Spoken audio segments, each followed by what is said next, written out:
Pâques en grande distribution, c'est le deuxième pic de l'année en termes de consommation après Noël. Et pendant Pâques, on le sait, il y a bien une marque qui se distingue des autres, c'est Lindt pour son fameux lapin.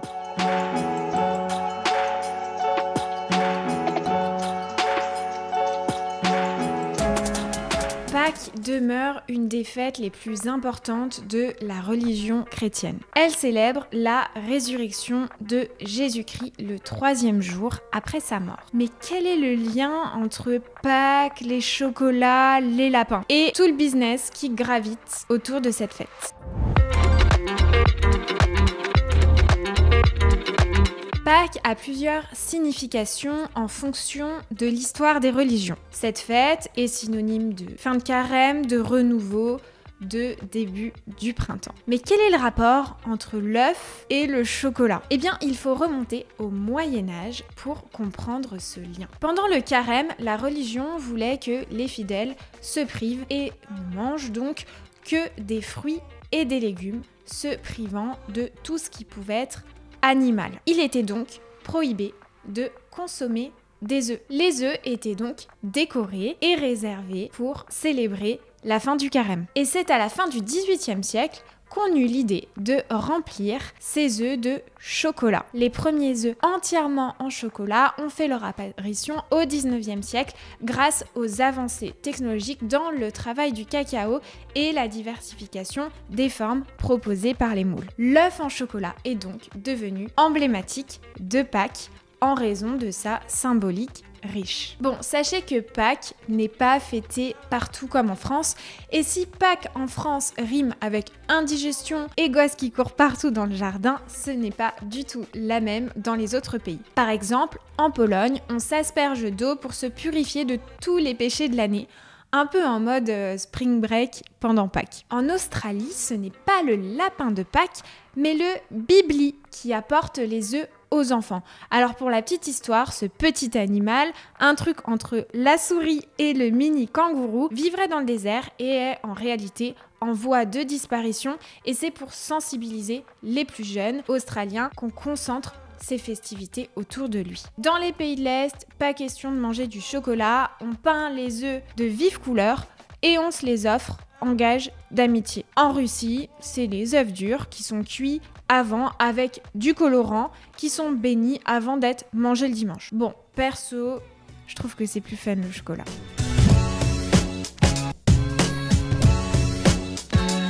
Du coup, cette tradition de Pâques a mené à de nombreuses indigestions et j'en suis sûre que vous en avez été témoin. La preuve en est, les Français se ruent dans les supermarchés pour acheter leur chocolat. En réalité, Pâques en grande distribution, c'est le deuxième pic de l'année en termes de consommation après Noël. Alors je vais vous alimenter avec quelques chiffres. Pâques générerait plus de 3 milliards d'euros de chiffre d'affaires pour la grande distribution en France, rien que ça. Et les ventes de chocolat augmenteraient de plus de 30% par rapport au reste de l'année. Et ça, les enseignes de grande distribution l'ont bien compris. Mais comment ça se traduit concrètement en termes de business ? Allez, je vous alimente avec quelques chiffres. La consommation de chocolat moyenne en France s'élève à 13,2 kg par an par foyer. La France se distingue par une proportion particulière à consommer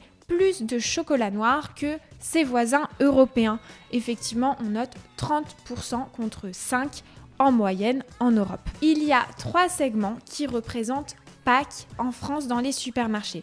Tout d'abord, le segment des petits œufs qui représente 53,4 millions d'euros, les moulages qui représentent 102 millions d'euros et enfin les confiseries de chocolat qui représentent 51 millions d'euros. En volume, ces 3 segments représentent au total 75% des ventes du marché. Et enfin, le taux de pénétration des chocolats de Pâques est de 57,4%. Alors, est-ce que vous avez tout retenu ? Est-ce que en commentaire, vous pourriez me dire le segment qui est le plus représenté à Pâques ? Et pendant Pâques, on le sait, il y a bien une marque qui se distingue des autres, c'est Lindt pour son fameux lapin.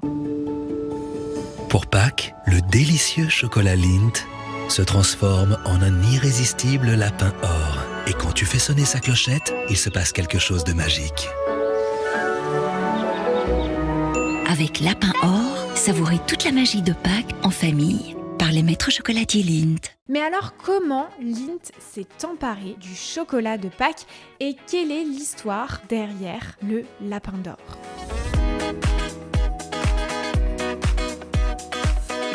Avec son habit doré et son ruban rouge à clochette, il est devenu emblématique de la marque pendant cette période. Eh bien, je vais vous raconter cette histoire. Par un beau matin de mars 1952, la fille d'un chocolatier aperçoit au beau milieu de la neige un lapin assis, les oreilles dressées. Elle a à peine le temps de s'émerveiller que celui-ci s'enfuit. La voyant fort chagrinée, son père, maître chocolatier, décide de recréer l'animal en chocolat. Il habille donc cet animal avec de précieuses feuilles d'or et puis pour le rendre définitivement unique, il lui ajoute un ruban rouge doté d'une clochette. Et dès lors, le lapin d'or va égayer chaque année les étalages de chocolat de Pâques. Bon, la tradition des lapins de Pâques, elle a connu un succès immédiat dans le monde entier. Il a fallu un certain temps pour qu'elle traverse les frontières et notamment qu'elle conquérisse les marchés suisses et autrichiens. Quelques années plus tard, en 1994, le lapin d'or,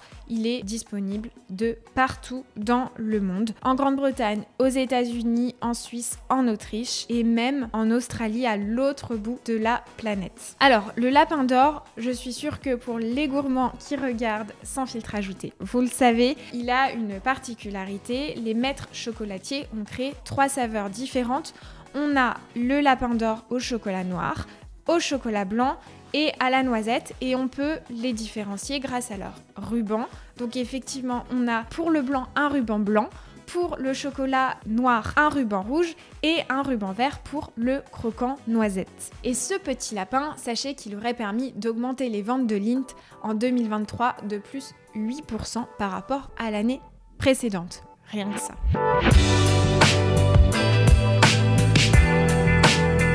Alors en 2019, pour continuer sur l'histoire de la marque a signé un sponsoring avec la marque internationale de renom Roger Federer qui va multiplier les apparitions marketing pour la marque suisse.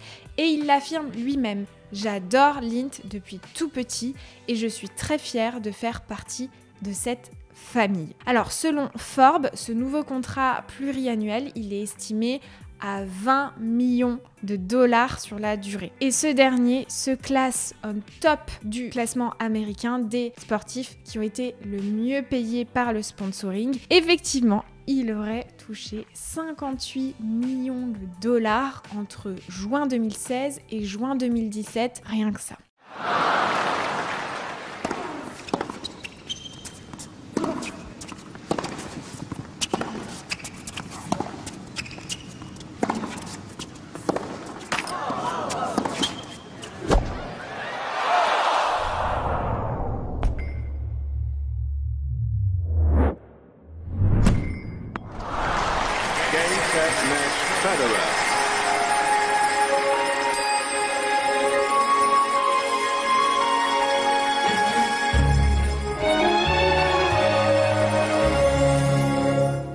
Et si dans le business tout se passait comme prévu, ça se saurait et la marque va enchaîner quelques petites batailles juridiques que je vais vous détailler.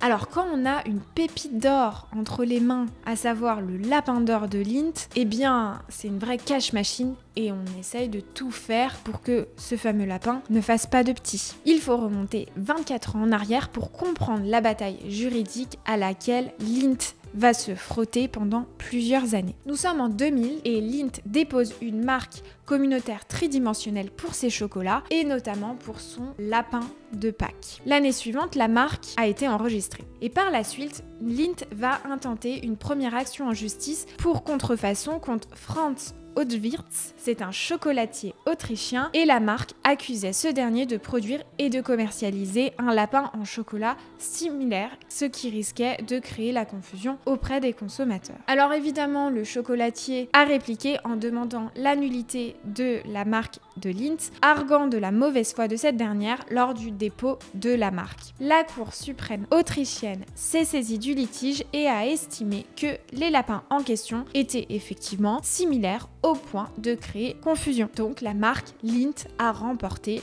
cette bataille juridique. Première victoire pour Lindt. Bon, il faut pas se réjouir aussi vite puisqu'en 2012, on a un vrai coup dur pour Lindt. La justice tranche et les lapins d'or pourront être copiés dans l'Union européenne. Effectivement, la Cour européenne de justice a tranché. Elle n'entend pas faire des lapins en chocolat avec un ruban rouge, une marque protégée. Alors, qu'est-ce que ça veut dire concrètement? Alors, ça veut dire que d'autres chocolatiers pourront désormais produire et vendre des lapins en chocolat avec une forme similaire à celle du lapin d'or, que Lindt ne peut pas empêcher ses concurrents de copier l'apparence de son produit phare. Cependant, Lindt conserve tout de même la protection de la marque et du logo du lapin. Ses concurrents ne peuvent pas utiliser ces éléments pour commercialiser leurs produits. La décision ne s'applique qu'à l'Union européenne et Lindt peut toujours tenter de protéger son lapin d'or dans d'autres pays, et la décision ne signifie pas que les consommateurs ne pourront pas distinguer le lapin d'or des produits concurrents. La marque Lindt va tout de même continuer à se battre et elle entame une bataille juridique contre Lidl. Un gros quand même. Alors effectivement, Lindt jugeait que le lapin Lidl était trop semblable au sien. Et c'est une victoire puisque le tribunal fédéral a jugé la confusion auprès des consommateurs trop importante et a ordonné à Lidl de détruire tous les exemplaires en stock.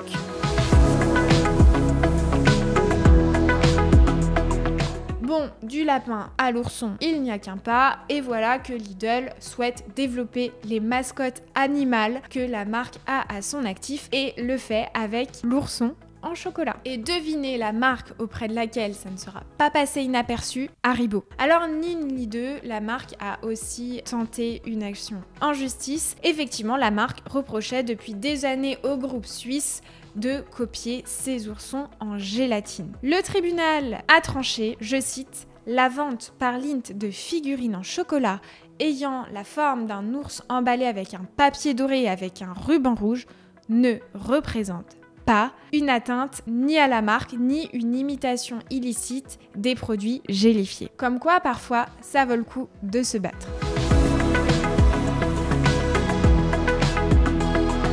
Bon, revenons à Pâques. Finalement, ça a donné quoi en termes de vente l'année dernière? Eh bien, lors de la semaine du 3 au 9 avril 2023, les produits de grande consommation ont connu une baisse des volumes de 1,1%, mais une hausse du chiffre d'affaires de 14,7%. Et oui, merci l'inflation. Alors, Pâques aurait bénéficié d'un effet calendaire favorable parce que effectivement, on a une semaine de décalage par rapport à l'année précédente, donc ça aurait limité la baisse de volume. Alors, les préparatifs de la fête ont attiré de nombreux clients en magasin, comme chaque année, et notamment dans les hypermarchés qui auraient enregistré une très bonne performance de ces ventes. On a eu aussi l'année dernière une météo très favorable qui a contribué à la croissance des ventes et qui s'est traduit notamment par une augmentation de la demande pour les fromages méditerranéens. On verra comment Pâques 2024 se déroulera et on verra si vous êtes en train de déguster du chocolat pendant que vous regardez cette vidéo.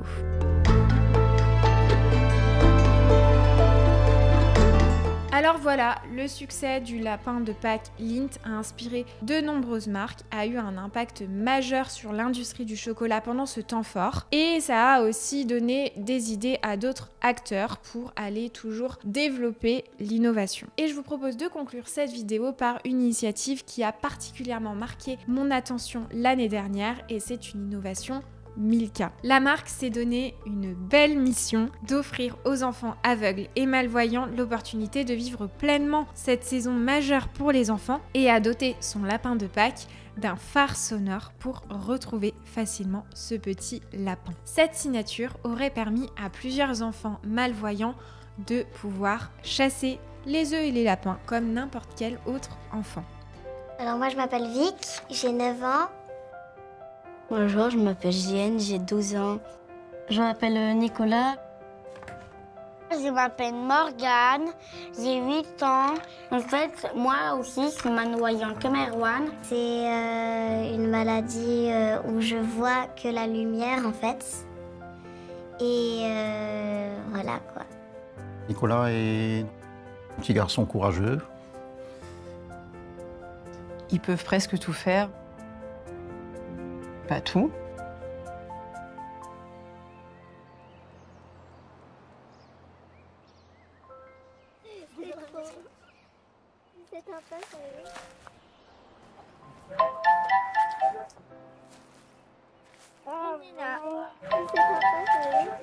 C'est trop mal. Il y en a un là-bas.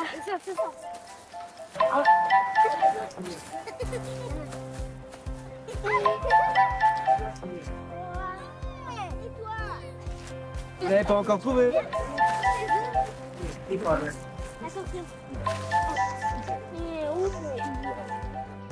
J'ai trouvé le lapin. C'est le principe du phare sonore. Donc, il a un petit bouton qui déclenche ce son. Participer à la cueillette des œufs de Pâques, c'est hyper important pour tous les enfants, puisque là, ils peuvent participer avec leurs petits copains, avec leurs petits frères, avec leurs parents, à cette cueillette.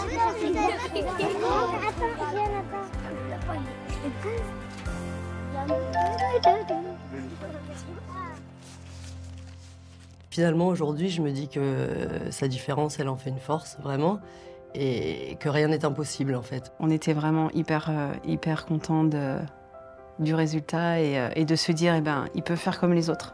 On l'a pas gagné.